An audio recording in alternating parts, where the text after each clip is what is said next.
Bienvenue Stop Invest, la chaîne des top d'investissement. Ici, on parle essentiellement d'entreprises de qualité. Avons-nous une opportunité d'investissement sur Morningstar? C'est la question à laquelle on va essayer de répondre en se basant sur les états financiers de la compagnie. Je rappelle que ceci représente uniquement mon point de vue et non un conseil d'investissement. Et comme d'habitude, je me réserve le droit de me tromper. C'est une demande spéciale d'un abonné Top Premium. Je rappelle que le lien vers le service Top Premium est dans la description de la vidéo. Donc, Morningstar, on commence. Croissance des revenus, elle est là. Parfait. Donc, en termes de marge brute ici, est-ce qu'on a une stabilité des marges brutes? Est-ce que c'est le cas?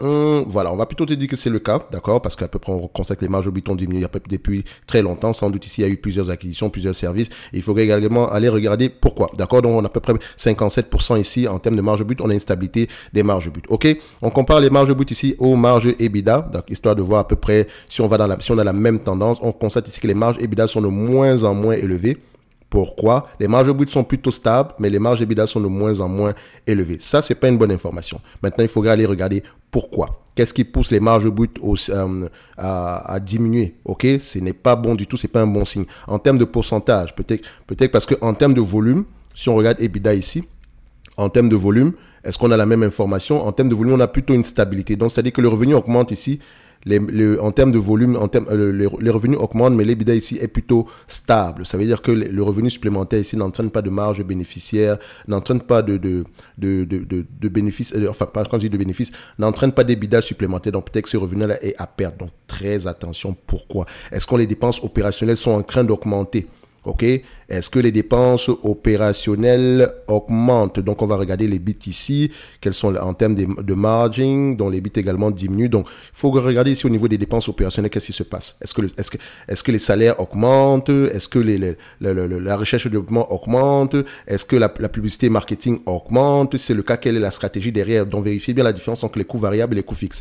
D'accord? Donc, maintenant, on va regarder on va comparer les net income et les free cash flow. Je vois déjà ici que net income, free cash flow également, on voit que les net income sont plutôt croissants, d'accord? Les free cash flow sont plus élevés que les net income ici. En termes de marge, est-ce qu'on a le même problème ici? En termes de marge, une marge nette ici, on voit que les marges nettes sont plutôt stables, hein, par rapport à, c'est bizarre ça. Attendez, marge nette, EBITDA, margin, il y a quelque chose qui est bizarre dans cette compagnie-là. Enfin, pas sur la compagnie, mais sur les chiffres en question. Je vais juste les comparer ici. OK, donc on a ça, stabilité. OK, c'est peut-être ici, sûrement chez les dernières années. Donc, on a plutôt une stabilité des marges nettes ici. Mais voilà, sur les derniers mois ici, il y a quelque chose qui s'est passé. D'accord? Donc, est-ce qu'il faut aller vérifier pourquoi les marges nettes sont moins élevées? Maintenant, en termes d'estimation déjà, est-ce que les analystes ont tendance à faire de bonnes prévisions sur ce genre de business-ci? On regarde ça rapidement. Morningstar, on vérifie. Bonne prévision. On voit ici qu'ils ont tendance à avoir raison sur une période de 2 ans. OK. La dette nette ici est à combien en date d'aujourd'hui? On a une dette nette ici, on va aller vérifier ça. Je voulais voir les marges ici. On s'attend à des marges aux alentours ici de 8%, entre 8 et 9% par là. OK. Alors qu'avant, on avait du 16%. Donc, on s'attend à des marges moins élevées que ça dans le futur. Qu'est-ce qui s'est passé? Est-ce que l'entreprise a fait une acquisition ici dans un segment sur lequel, voilà, un segment qui a des marges qui ne sont pas encore stabilisées? Donc, il faudrait aller regarder le narratif derrière parce qu'on ne s'attend pas à des marges assez élevées dans le futur alors qu'on avait quelque chose aux alentours de 16% par là avant. Donc, c'est ça, c'est assez intriguant. Et ça, c'est selon Coifin, hein. Attention, toujours aller double-checker avec les rapports financiers du business, ok? Donc, on check les marges ici. Donc, vous voyez, on avait du 16%. Pourquoi est-ce qu'on s'attendra à du 9% dans le futur? Alors, en termes de dette nette, ok? Donc, vous savez qu'on a déjà un ensemble de bonnes questions à aller poser, ok? Donc, c'est à ça que nous sert régulièrement l'analyse quantitative, nous permet de poser les bonnes questions. On a une dette nette aux alentours de 911 millions. Est-ce qu'on a fait une acquisition quelque part ici?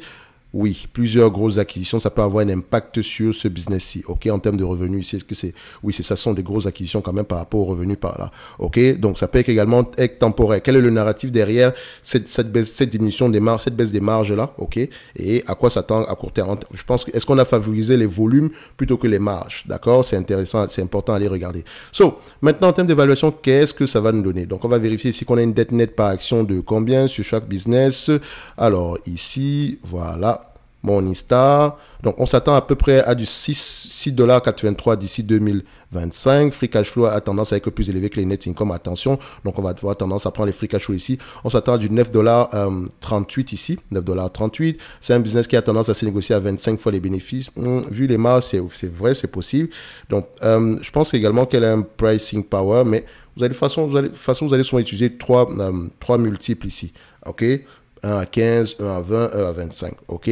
Donc, ici, admettons qu'on est à 25 fois les bénéfices, on est assez gentil. Par rapport aux bénéfices nets attendus en 2025, ils ont tendance également à avoir raison. On est à peu près aux alentours de 234 $ l'action. OK? Ça, c'est sans prendre en considération la dette. La dette en elle-même ici est de combien? Et on termine ici par le nombre d'actions. Est-ce que l'évolution du nombre d'actions ici, qu'est-ce qu'on a? Est-ce qu'un nombre d'actions qui augmente ou bien qui diminue, qui est plutôt stable, qui diminue plutôt? OK? C'est une bonne chose. Donc, on revient ici. La dette nette par action est de combien? Vérification, boum, dette nette par action aux alentours de 22 $ l'action. Donc, si on s'attend à peu près à du 2,40 $ ici, excusez-moi, 240 millions ici, moins 22, donc on sera à peu près aux alentours ici de 212 $ par là. OK? Donc, techniquement, à 25 fois les bénéfices, hein, d'accord? Donc, on se dira qu'à ce prix-là, l'entreprise est ici, voilà, à la limite correctement évalué. Rien d'exceptionnel. OK? Donc, vous savez que généralement, on cherche à maximiser nos rendements sur coût d'acquisition. Ça veut dire que par rapport aux bénéfices nets attendus en 2025, si on me reverse la totalité des bénéfices nets par rapport au prix actuel, on a 3,90%. Donc, le dividende ici en lui-même, il a de fortes chances qu'il soit safe, même avec le ralentissement ici au niveau des free cash flow. Il faut aller vérifier pourquoi est-ce qu'on investit massivement en capital ici. Donc, il y a beaucoup de questions à poser par rapport aux dernières acquisitions qui ont été faites dans ce business-ci. OK? Donc, pourquoi est-ce que les marges nettes vont diminuer? Est-ce que c'est temporaire? Est-ce que c'est durable? Si c'est durable, pourquoi? Pourquoi est-ce qu'on a sacrifié les marges à court terme? Est-ce qu'on a acheté des business ici qui ont des marges moins élevées, mais sur lesquels on pourra avoir des revenus plus élevés dans le futur? Voilà des questions à poser. En tout cas, en date d'aujourd'hui, je pense que l'entreprise est correctement évaluée sans plus. Idéalement, on aimerait l'avoir. C'est un business qu'on aimerait avoir aux alentours ici de combien? Donc, aux alentours ici des 80-100 $ par là. OK? Ça, ce n'est que mon avis, d'accord? Donc, quand je dis 80-100 $, idéalement, parce qu'avec toujours la recherche du fameux 8% de rendement ici par rapport à nos coûts d'acquisition. OK? Ça, c'est pour moi. OK? Donc, 120, 150 par là, ça pourrait aller, d'accord? Ça, ce n'est que mon prix. En date d'aujourd'hui, je ne pense pas qu'on surpaye, mais n'oubliez pas qu'on est à 25. Nous avons 25 fois les bénéfices. OK? 25 fois les bénéfices. Si je réduis juste ce multiple d'évaluation aussi, à 25 fois les bénéfices, il faut vraiment qu'il y ait une certaine croissance dans le futur. OK? So, à 20 fois les bénéfices également, on n'est pas loin si on ne prend pas en considération la dette. Dans tous les cas de figure, le prix actuel, non, je préfère rester sur les lignes de côté. Ceci n'est que mon avis, hein, d'accord? Maintenant, Morningstar, c'est une très belle entreprise, ok? J'ai souvent tendance ici à me balader sur le site web de cette compagnie-là, d'accord? Donc, c'est assez intéressant du point de vue particulier, surtout si vous avez des investisseurs, n'hésitez pas à payer pour des abonnements pour Morningstar ou quoi que ce soit, ok? So, c'est souvent intéressant leur point de vue. OK, ça reste de l'information, d'accord, mais ça vous permet à peu près de souvent, il y a de grandes chances qu'il y ait vraiment de très bonnes informations dessus. OK, donc je pense ici que en termes de compagnie, maintenant, elle ne fait pas que ça, il y a beaucoup d'autres choses derrière ici et il me semble qu'au prix actuel, on est juste correct. OK, on est juste correct en termes de prix. Pour moi, il n'y a pas d'opportunité d'investissement sur du Morningstar en date d'aujourd'hui, sauf surprise, bien sûr. So, allez-y vérifier la croissance future ici. Donc, quand on regarde à peu près sur l'estimation des analystes ici, ça reste une estimation, hein, d'accord? En termes de croissance future, on est entre 8%, 8 et 9% par là. OK, c'est déjà une bonne chose. Donc, on peut payer 25 fois les bénéfices à ces niveaux-là, mais avant d'y investir, allez-y lire les rapports financiers. Au prix actuel, il n'y a rien d'exceptionnel, selon moi. OK? Idéalement, on pourrait réfléchir aux alentours de 150 $ l'action par là. OK?